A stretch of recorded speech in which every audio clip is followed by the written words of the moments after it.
At kaugnay pa rin ng pagbaha sa Metro Manila, makakausap po natin si MMDA Flood Control and Sewerage Management Director Mark Edmond Navarro. Magandang umaga po, Sir Mark. Hi, good morning po. Good morning po sa inyo. Alright sir, maraming salamat po sa inyong oras ngayong umaga. Kamustahin lang po namin yung problema sa basura sa Metro Manila ngayong bumaha po ulit sa ilang lugar.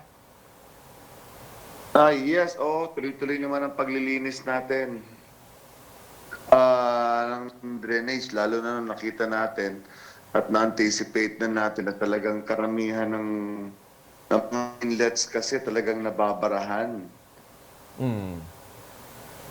Yun.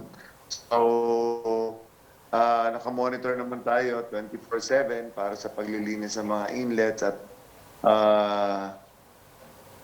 yung, pag mapapansin nyo, yung ating mga pumping station, punong-puno na naman ng basura eh. Okay. Sir, kamusta naman po yung kasulukuyang situation po doon sa mga areas po ngayon sa Metro Manila na binabaha pa rin po? May mga area pa rin po ba ang binaha? Sa ngayon, ayon sa report sa amin, nakabantay kami ngayon, halos gutter deep lang yung mga areas na meron, pero mostly wala naman. Sir, Hindi aling pa naman lumakas ngayon. Okay.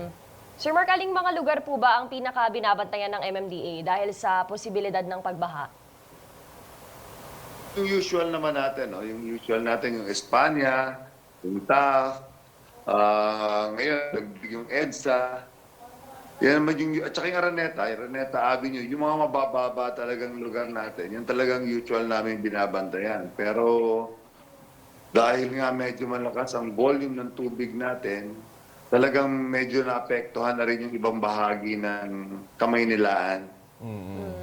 Okay, sir, pero yun nga, sinabi niyo, sir, yung dahil doon sa lakas ng volume ng pag-ulan, masasabi rin ba natin, sir, na talagang, ito rin yung talagang tinutukoy nga noong mga nakarang araw, na talagang tindi ng problema po sa basura, kaya nagkasabay-sabay na.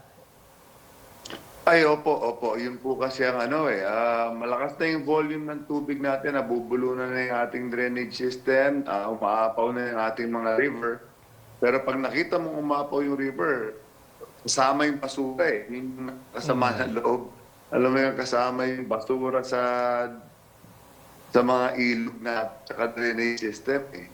Kung kahit na anong laki ng drainage system natin, kung puno naman ng basura, talagang mahihirapan din yung flow, yung pag-flow ng tubig natin. Sir, nabanggit niyo po yung pag-apaw ng mga river. Kamusta naman po ang operation ng mga pumping stations at iba pa pong flood control facilities ngayong maulan?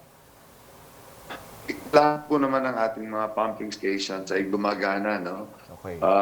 Ano naman natin yan, maintain naman natin yan, lalo na bago pa pumasok ng tag-ulan, talagang maintained naman yung mga yan. So lahat naman po, all 73 pumping stations na handled by MMDA, lahat po gumagana. Sir, pahuling mensahe na lang po, lalo na po dun sa mga kababayan nating commuters at mga motorista habang patuloy po ang malakas na pag-ulan. Una po sa lahat, unahin ko na lang, sana